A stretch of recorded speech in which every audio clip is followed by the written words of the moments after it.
Good morning, everybody. Welcome to your Rangers Review morning briefing. It is Thursday, the 25th of February. I'm Derek Clark, and I'm joined by two esteemed guests. First of all, Blair Malloy from the Rangers Review HQ studio. How goes it, Blair? Esteemed, I'll take that, Derek. That's probably the nicest word I've been called this week so far, at least. Good. A little bit wet outside, but all is well in general. Looking forward to big game at the end of this week. I think the kids call it battle fever. It is certainly building in the days leading up to this, so very much looking forward to it. Yeah, everyone getting a touch of the old batter fever-itis ahead of the game on Sunday. Stevie Clifford also joins us. How goes it, Stevie? I'm well, thank you, mate. Good morning, Derek. Good morning, Blair. Hope everybody is well that is watching. Life's busy, Derek. So it's all busy in the old HR world. So it's all good. Good. Enjoying your job, Stevie? I know you changed jobs last year, wasn't it? Are you enjoying your new gig? Yeah, absolutely love it, mate. Absolutely love it. So it's good fun. When we can get the conference room booked and we're not shunted out to our car and stuff like that, like last night, but or last time rather. So it's good. It's good, thoroughly enjoyable. So I think I'm doing all right. It was just quite a career change, but enjoying the challenge of it, and it's a bit of work-life balance as well, and thoroughly enjoying it. So it's nice to be on Rangers Review and looking forward to our big live show, and it's good. Yep, just talking about the live show, folks. So you can see the little ticker below if you're watching us on YouTube and Facebook. The Rangers Review Live returns to Edmundston House on Friday, the 10th of April. If you want to get your tickets for the event, then you can click on the link below this video. But be quick. I noticed a good few of you took up some of the seats available yesterday, so you don't want to be disappointed and miss out. So go and snap them up before someone else does. This caught my eye before we crack on with a podcast sponsor. Darren gets in touch. He says, esteemed, my 8-year-old nephew says Blair looks like a chubby Robbins. So there you go. You taking that, Blair? Yeah, I'll take that. He's a handsome man, is Tour Robbins. If I get a Tour Robbins shirt and go with him for my Halloween later on in the year. There are worse people to look like right now. He's one of the fans' favourites, so I'll take Tour Robbins. That's fine. Yeah, he's a handsome chap, is old Tour. Right, a quick word for our podcast sponsors, Willows Fencing, the Glasgow-based fencing company you can trust and proud partners of the Rangers Review. If you're needing a new fence, these are the guys to call. No job is too big or too small. They offer free consultations and 10% off with the code Rangers Review over on their website, willows-fencing.com. The all-important details are also in the description below this video.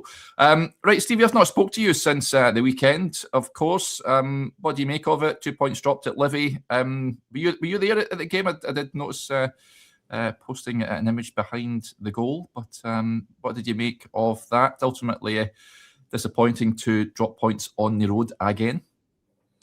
Yeah, I think the best part of the first half was trying to get the attention of Blair and Chris to get a wee wave beforehand. Yes, I was there. Frustrating afternoon.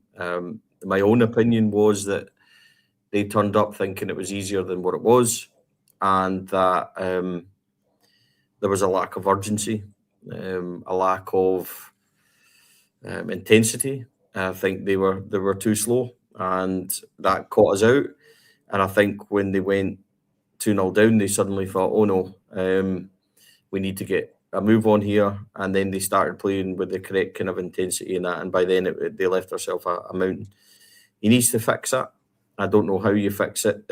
Goalkeeper, centre-backs, a bit slower than what I really wanted. So, listen, it was a really disappointing result, really unnecessary. However, to balance it, and before we go for any further, I'm not saying a draw was good or anything like that. 8 minutes left to be 2-0 down and salvage something is better than no points at all. So, it's frustrating to get close to Hearts and then throw away more points. And the biggest concern, I think, is that we're running out of games to do that. So we need to go on a run. We need to start stringing results together, and we need to start getting better performances from away from home. To draw at Hibs, Motherwell and Levy aren't going to win your league. So although Motherwell, you could say, decent point considering the position they're in. I understand that. Hibs and Livingston, if you're talking about league titles, is places you need to go and win. And no disrespect to either of them, because it's not easy, I get that. But if we're wanting to win titles and we're serious, we need to start putting a run of games together, and we have to go again on Sunday and make sure we win that. And that really does become now a must-win, Derek. I would say for either side, a defeat puts them out of it. Celtic would be nine. Celtic would be 9 behind Hearts. I think all the pressure's on them. If we get beat, we'd be 7 behind Hearts with 8-9 games left, and you start to run out of games. So I would be concerned, but I think Rangers can win. I fancy Rangers on Sunday. So there's a lot to do, but we certainly can't turn up. The intensity and the tempo needs to be right, and I don't think we had that on Sunday, and that was a big problem for us. And it was almost like they played with an attitude of, we just need to play and it will come, and that disappointed me. And they, as I said, it wasn't until they went 2-0 down that they really started to go and move themselves, and by then it was so much to do. So let's try and fix that going forward. And if they can, then I'm still confident that we can do something this year, but they really need to fix how they start games. Interesting. Blair, is it on their bus for either of these teams if they get beat? Well, are they out of it Sunday? Yeah, I generally think that a win is a massive in terms of this title race. I think that what we're going to be treated to is a great game from either end. I think both teams are absolutely going to be going for it, because I don't think a draw really suits either of them. I don't think that a draw does much for either team in terms of this title race. I think they know that they need to go and win. And then you've also got the added aspect of, you can go and bury your biggest rival in the title race if you beat them.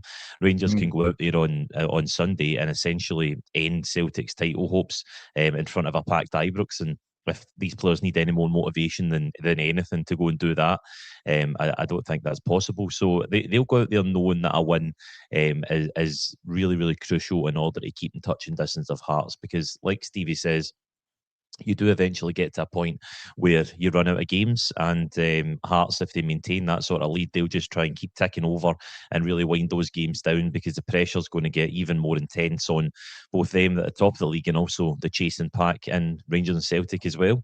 I think yourself and Joshua touched on it yesterday, and I was certainly talking to Joshua in the office about this, that the room for mistakes now for Rangers has really ran out. They don't have the bandwidth, as a sort of phrase we were using yesterday. They don't have that anymore to go and slip up. They can't slip up against Celtic. They can't slip up against St Mirren away. They can't slip up against Falkirk away. They used up those lives against Motherwell and Livingston at the weekend. So they now need to be absolutely on it between now and at least the split, because if they make any more mistakes, then I'm not even so much worried about Celtic punishing Rangers.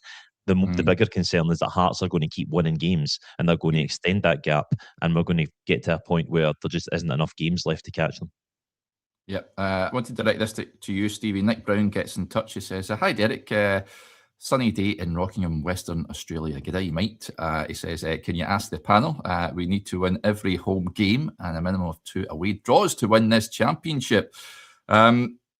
Tell you what, the games away from home before the split, Stevie, to St Mirren and Falkirk give me the fear, I've got to say, given the recent away run of form. Games at home, I'd like to think that Rangers can take care of business. Listen, Sunday's going to be a difficult task, but I'd fancy Rangers to get the better of Celtic. Now, we've got Dundee United, we've got Aberdeen at home as well. But it's those away matches prior to the split. Listen, the split's going to be hard enough. Rangers faced with probably 3 away trips, so that in itself is going to be a challenge. But to get there, Rangers can't afford to drop any points heading into that split. Would you agree with that? Of course, it is dependent on Hearts and Celtic as well, but we have to just look after our own, take care of business. But as Blair says there, really not much wriggle room left at this point. Yeah, I think Blair's absolutely spot on. 10 games left, isn't there? Yes. So I would point back to when Walter delivered our third title back in 2011. his third title in a trot. I think 11 games from home. We got beat by Dundee United 3-2 at home, and we had 10 left. And Walter went and got 28 points out of 30. I think the one draw we had was against Celtic at home when Alan McGregor saved Samaras's penalty. And we won the league with 28 out of 30 points. We're going to need another run like that. That's exactly where we are. We're going to have to beat Hearts at Tynecastle. Celtic at Parkhead, we can't afford to lose that game.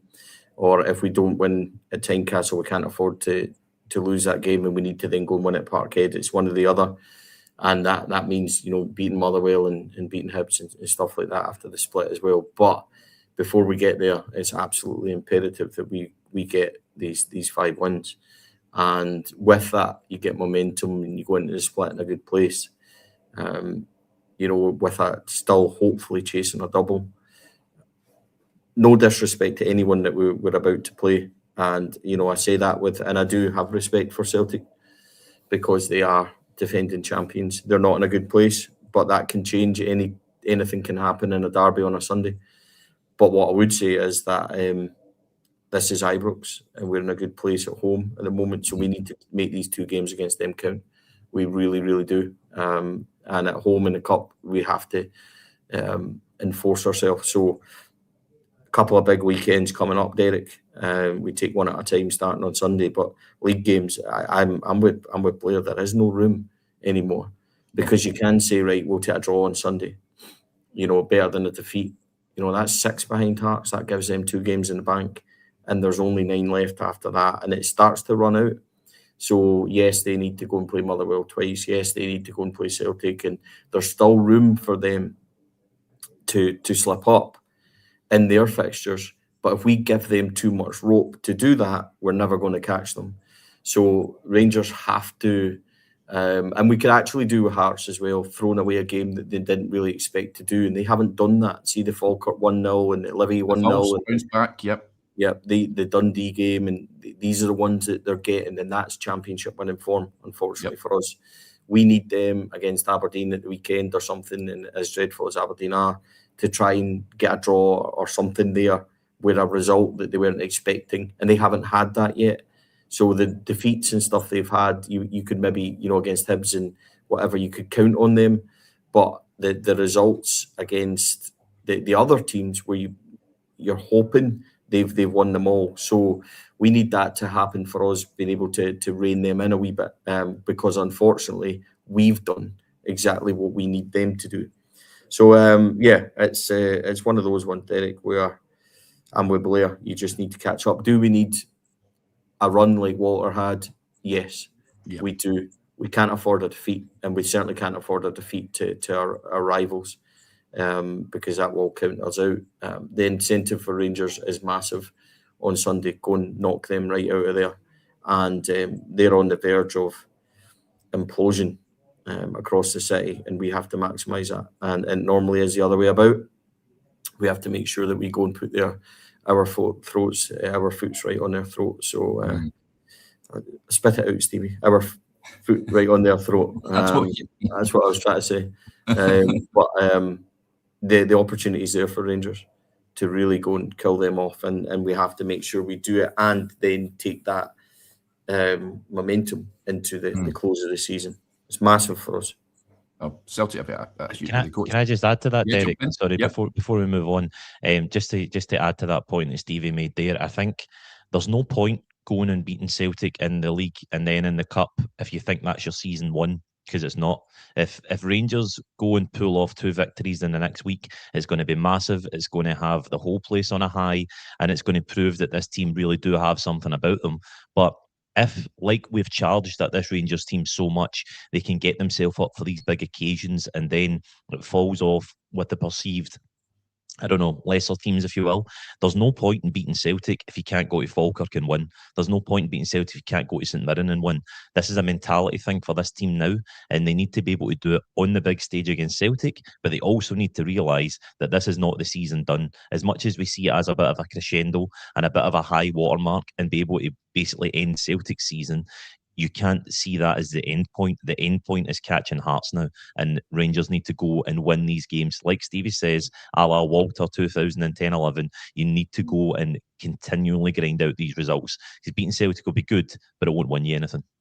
Well, that's where the question mark still sit for me. I'm still questioning whether this team is capable of going to places like you say, the run-of-the-mill clubs that you need to beat if you're going to win a title. So that is still a thing that they need to prove to me that they're capable of doing. Derek, do you know what's interesting about Walter's run is Walter went with 2 up front in that run.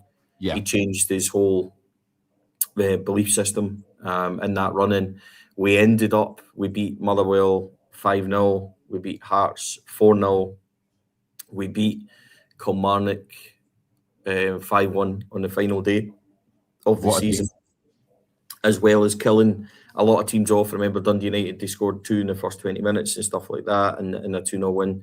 So Rangers were really powerful in the run-up to the split, and that's exactly what we need to do again. And then after the split, they were, as I just demonstrated, they were very strong. Is it time for Danny Rule to just say to the players, go and win it, instead of worrying about, taking points and being strategic, which I think at times maybe Motherwell and stuff, but to go and win this title, I would like to see Rangers go and try and win it instead of, being conservative, which I thought maybe we have been at times. Go and try and win it. Go win the Deary up front with Chermiti if that's your choice. Go and try and win teams, because I can tell you right now, Celtic don't handle 2 up top very well at all.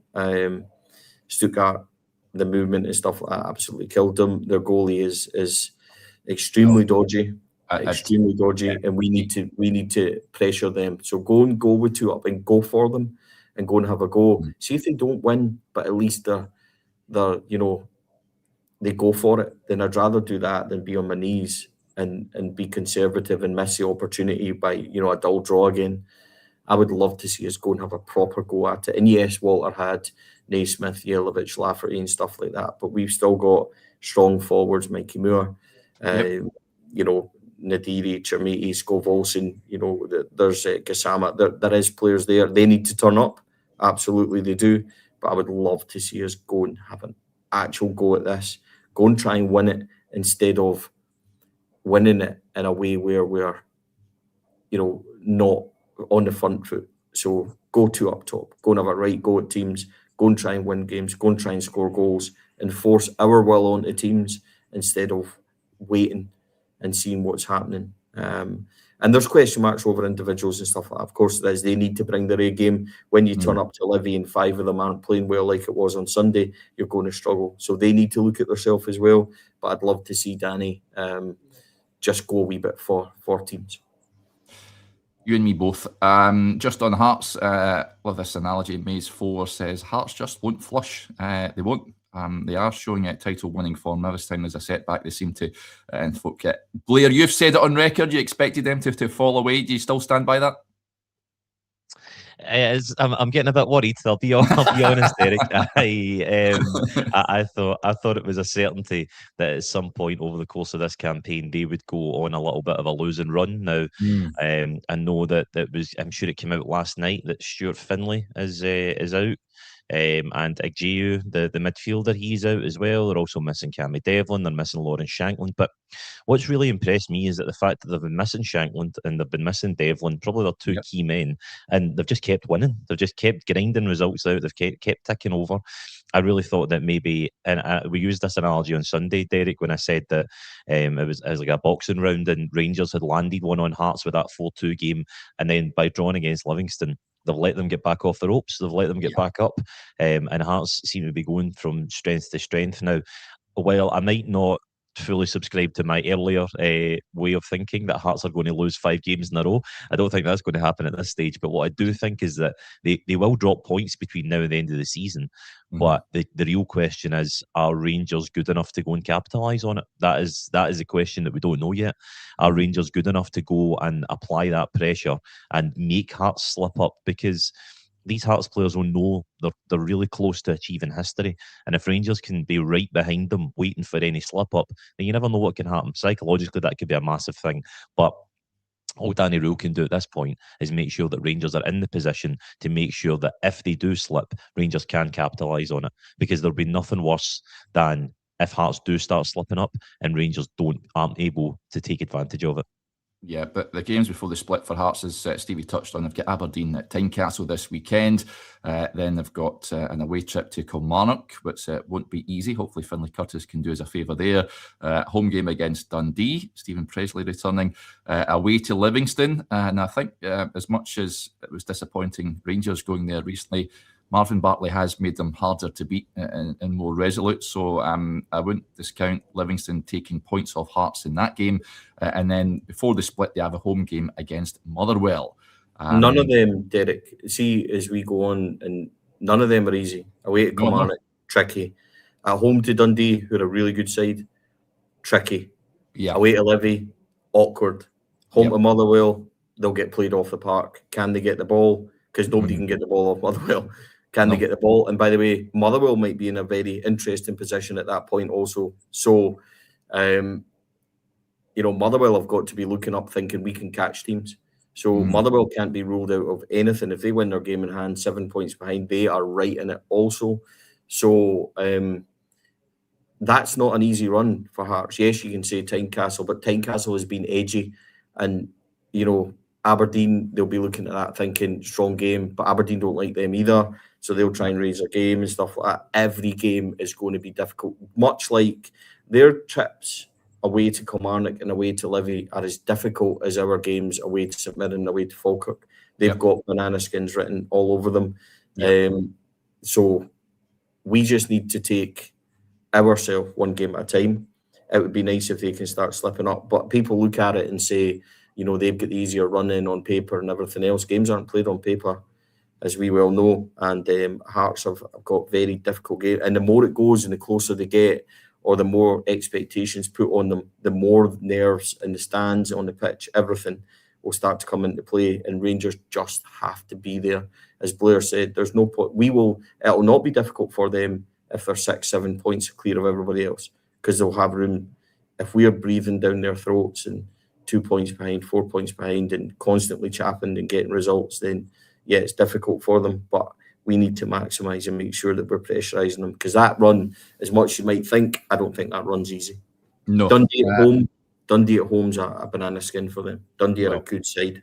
So despite being that's where they'll slip, Derek. Dundee at home. Yeah.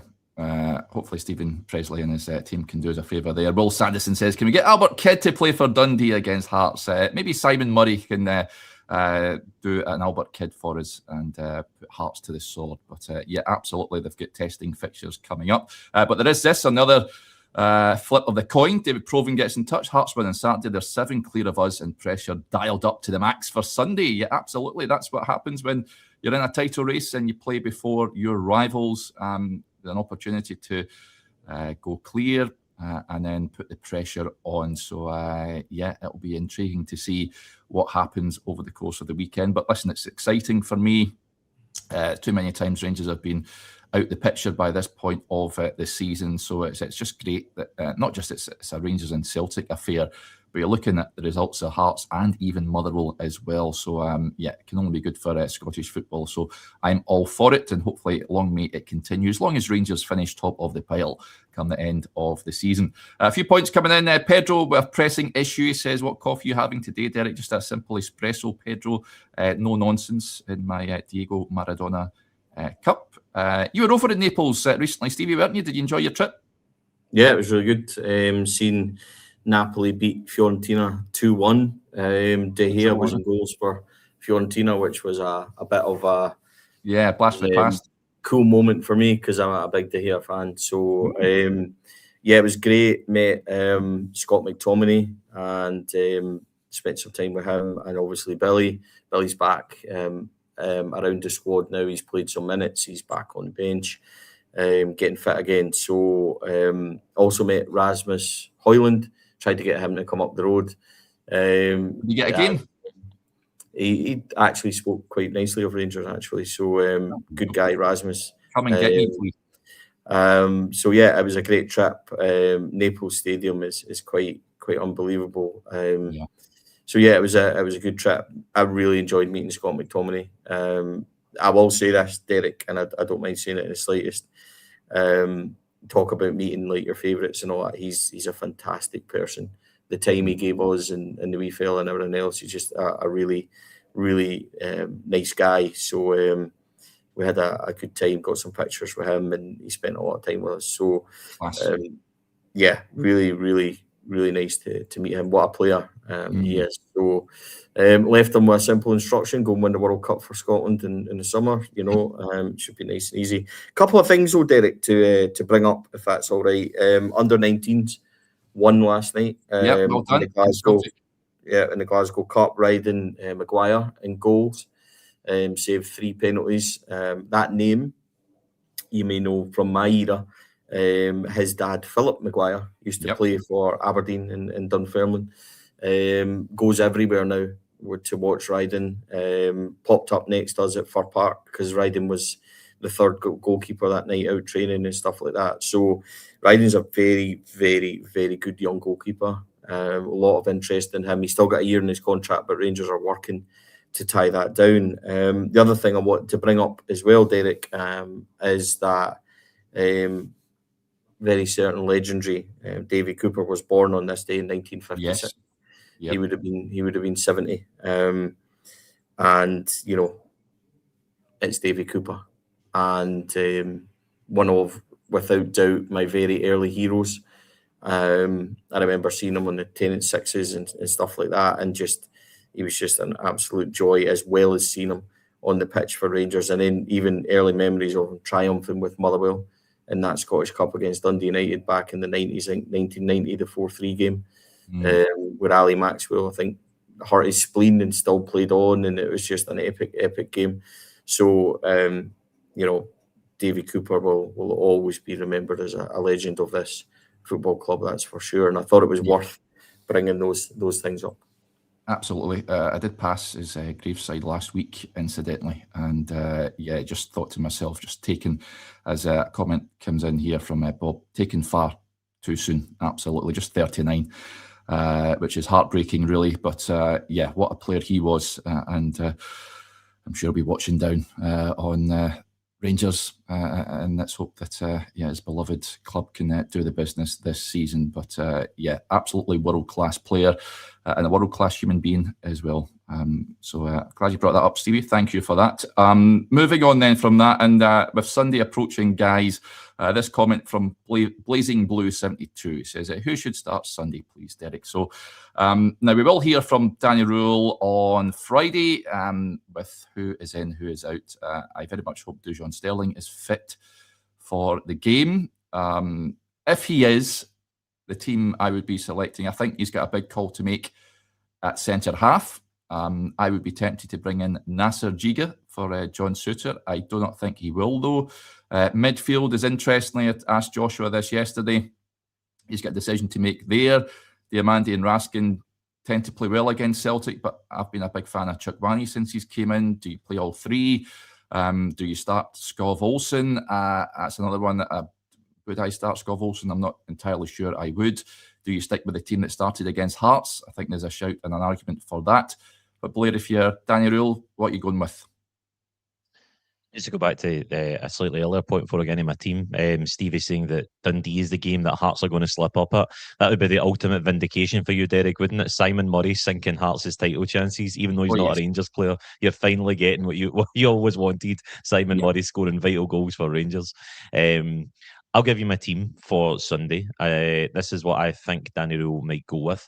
I think it'll be back Butland and goals, a back four of Sterling, Suter, Fernandez and Romans. I think he'll go three in the middle of the park of Chukwani, Raskin and Diamandi. I think Mikey Moore will play in the 10, and I think Ryan Nadiri and Yusuf Chinmiti will play up front. I think that he will want three in midfield for that balance. I think that you need Mohamed Diamandi in these games. I think that his relationship with Chukwani is there for all we see. Nico Raskin's been a little bit disappointing of late for me. I think he needs to offer you a bit more.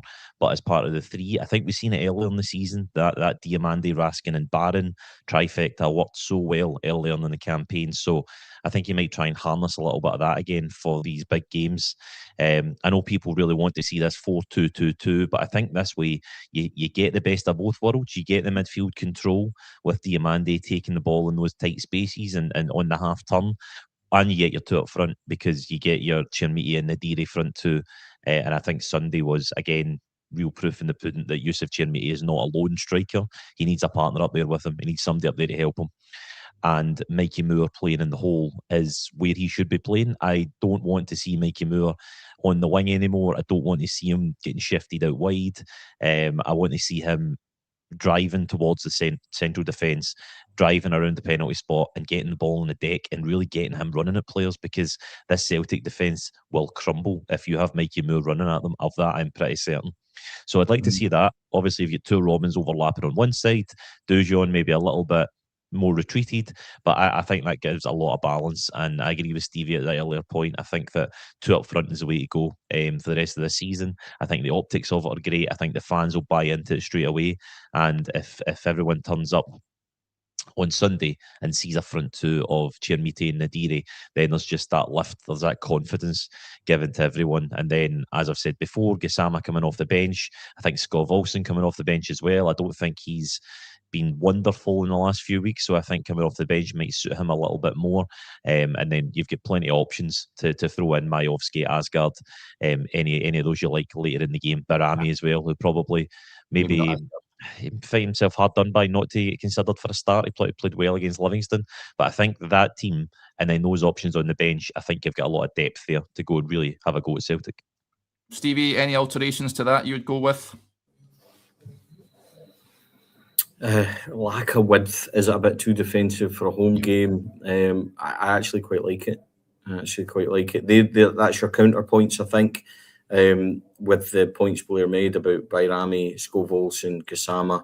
I'm not including Telo Asgard as being an option, I'm afraid. But those attacking options, Miovski as well, you've got room there to go and exploit and hurt them. What you would really want to be is 2-0 up when you're able to look at your bench and go and kill it, and get a third, fourth, fifth, and sixth with your substitutes. So I quite like it. I would not bring in Nasajiga because, as bad as John Suter is, I think, or was at the weekend, I think he's a really good, vital partner to talk Manny Fernandez through it.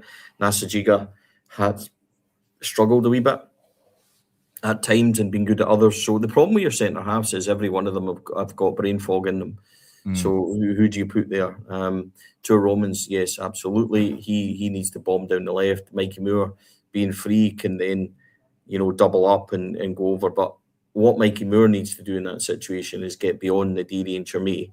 The only moment he got beyond Chermiti on Sunday was the moment where he was taken out for the decision that the referees just decided to ignore. So that's what he needs to do. But I would be quite comfortable with that team if it did turn up. Diamante's a very good player in these games, so I would be tempted to start him before any of the other two, and it's who partners them. So yeah, it's going to be interesting. Yeah. Before we go, just quickly wrap up. Maka says, what do you make of the officials, lads? That was confirmed yesterday. John Beaton is the man in the middle. He'll be supported by David McGeechee and Callum Spence. The main VAR will be Stephen McLean. He'll be helped by our good friend Kevin Clancy. Listen, the officials are what they are. They're pretty.